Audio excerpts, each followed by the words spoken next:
U.S. President Donald Trump says some of the 20 hostages who are presumed to be alive in Gaza may have recently died. He made the comment as he spoke to reporters in the Oval Office on Friday, but he didn't share his source for his claim. Meanwhile, Israel's military is ramping up its assault as it moves to take over Gaza City.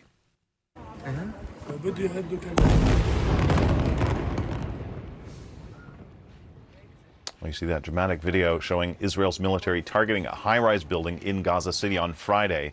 The Israel Defense Forces claim Hamas was using the building to direct attacks against Israeli troops. Hamas denies the allegation. The Palestinian Health Ministry says 30 people were killed by Israeli strikes across the enclave on Friday, including 20 in Gaza City. I want to go live now to CNN's Paula Hancock's in Abu Dhabi. So, Paula, to start off with, please walk us through President Trump's comments. So, Kim, we know from Israeli official figures that there are some 47 hostages still being held in Gaza by Hamas, by other groups as well, since October 7th. And according to those official figures, at least 20 of them are believed to be alive. But what we have heard now from the US President Donald Trump is casting doubts on just how many of those hostages may still be living. Let's listen to exactly what he said. But you have many dead people that are coming out as part of the deal. It's 20 people, but I think of the 20, there could be some that have recently died, is what I'm hearing. I hope that's wrong. But you have over 30 bodies in this negotiation. Can you believe? I mean, we negotiate for people that are living here. We know that at least 30 people are dead.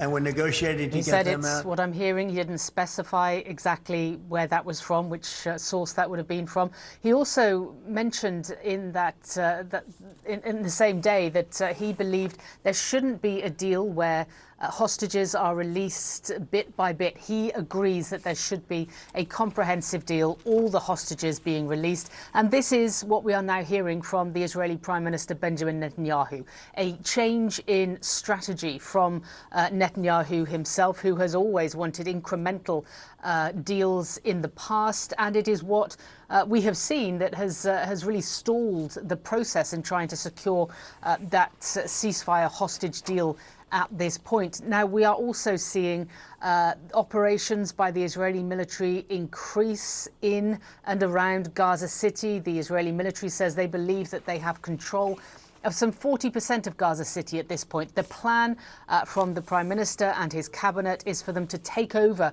Gaza City, they say, so that they can defeat Hamas.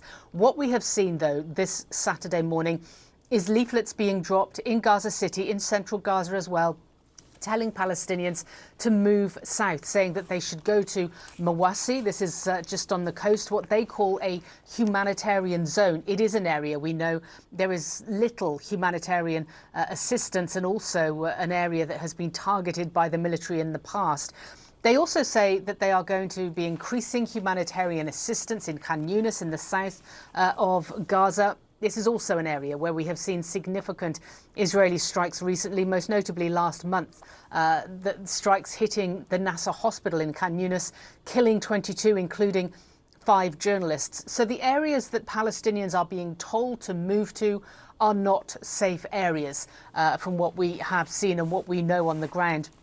This is a plan to take over Gaza City that many countries around the world have condemned, have called on Israel to reconsider. The UN has called on Israel to stop this plan. We also know that there is reticence at the very top of the Israeli military as well to carry out this plan. Israeli sources telling us that the IDF chief of staff believes it'll put hostages at risk, believes it'll put soldiers at risk, and also worsen the humanitarian situation. Kim?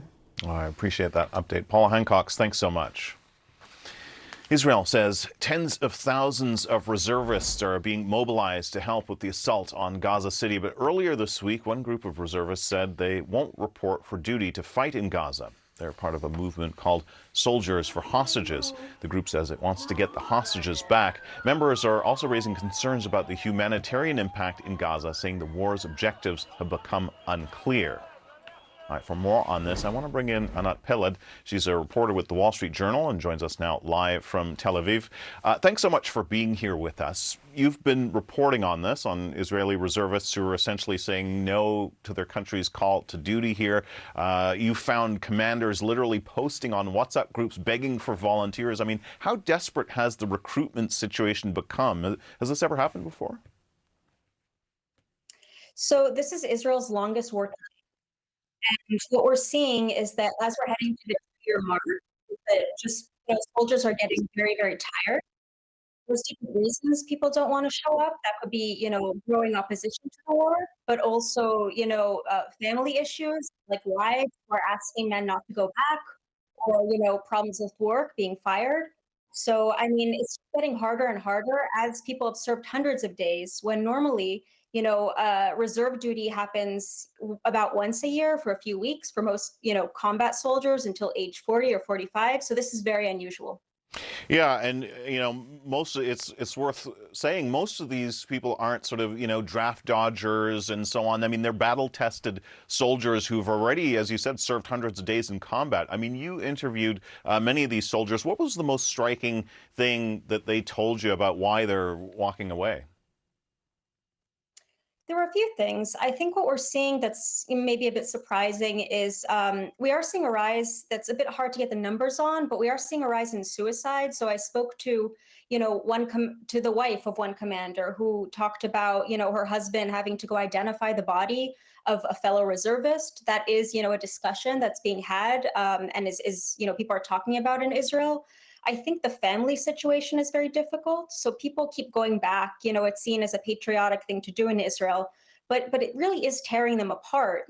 Stories where wives are just telling their husbands, "I can't do this anymore." We're seeing, stories of divorces, people being fired from their jobs. And then, of course, you have, the sentiment in Israel where a large majority of the population, including right-wingers, so supporters of Netanyahu's coalition and other parties, are actually showing that they want a ceasefire deal that would bring home the remaining hostages. Yeah, and as I mentioned, some are mentioning the cost in human lives in Gaza, and we can't forget the suffering there. Part of the problem for many of them, I guess, is that many of them are questioning the point of the war. They don't want to die for what they're saying is no reason. And we heard even Israel's armed forces chief was against this large call-up. He publicly questioned the wisdom of this new offensive, which I imagine added to that tension, right?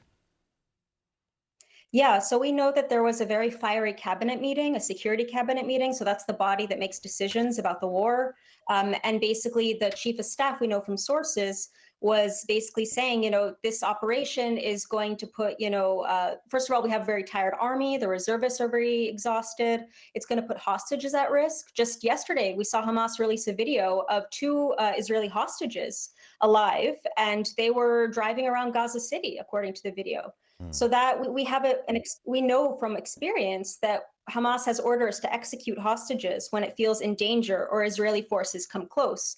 So, I mean, the question that some soldiers and officers raise to me is, we are patriotic. We want to fight for our country. But is this war going to defeat Hamas? Is it going to bring home the hostages? And this is a very contested, expansion of the war at this stage.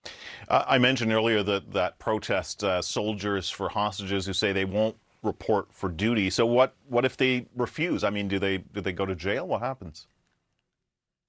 So in Israel, the system is a little different than the US. It relies on a lot of goodwill from the population. So the way that Israel works is most Israeli Jews serve in the military for their mandatory draft for 2 to 3 years. And then you have reserve duty, which happens until, around age 40, 45, depending what you do.